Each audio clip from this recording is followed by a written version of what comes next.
এখানে যে 9 জন পাবলিক সাক্ষী দিয়েছে, তার মধ্যে রামিসার পিতা যিনি বাদী, তার মা, তার বোন এবং তাদের প্রতিবেশী, আত্মীয় স্বজন এবং এলাকার ওখানকার যারা ছিল, ঘটনার সঙ্গে যারা দেখেছে, এই ধরনের সাক্ষীরা সাক্ষী প্রদান করছে।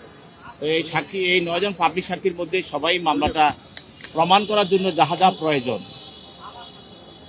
এই মামলার সবকিছুই তারা আদালতে সেখানে তারা ব্যক্ত করেছে।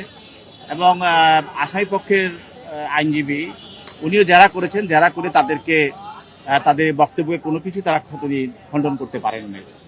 এবং তারা ঘটনা যা দেখেছে, যা ঘটনা ঘটেছে, যে অবস্থা যে অবস্থায় দেখেছে, সব কিছুই আদালতে বিশদভাবে তারা বলেছে। এই মামলাটায় প্রায় প্রমাণিত হয়ে গেছে এবং বাকি সাক্ষীগুলো যেটা আছে সেটাও গ্রহণ করা হবে।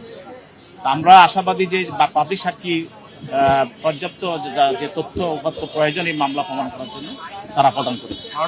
আমাদের প্রসিকিউশন পক্ষ থেকে সমন দেওয়া হয়েছে এবং যারা নিয়ম হলো যারা সমন পাওয়ার পরে যারা আদালতে আসবে তাদের সাক্ষ্য গ্রহণ করতে হবে। অতএব সেখানে আমরা আদালত যদি কোনো সাক্ষী আসে সমন পেয়ে, তাহলে তার সাক্ষ্য আদালতও গ্রহণ করবে এবং প্রসিকিউশন সেটা উপস্থাপন করবে, এটাই বিধান। অতএব যতজন সাক্ষী আসবে আমরা সবারই সাক্ষী গ্রহণ করব।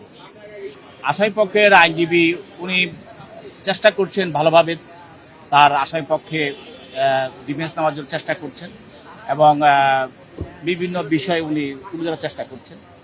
উনি ওনার জায়গা থেকে আমি মনে করি যে উনি ভালোই যারা করছেন। আজকের দিনের গুরুত্বপূর্ণ সাক্ষীর মধ্যে আমি আগেই বলেছি যে এই ঘটনা বা এই রামিসা হত্যা, রেপ এবং যে দর্শন করে তাকে হত্যা করা এবং তার অঙ্গ প্রত্যঙ্গ বিচ্ছেদ করা, এই বিষয়গুলি এই পাবলিক সাক্ষীর মধ্যে সবই উঠে এসেছে এবং সেটাই এই মামলা প্রমাণের জন্য আমরা মনে করি যথেষ্ট।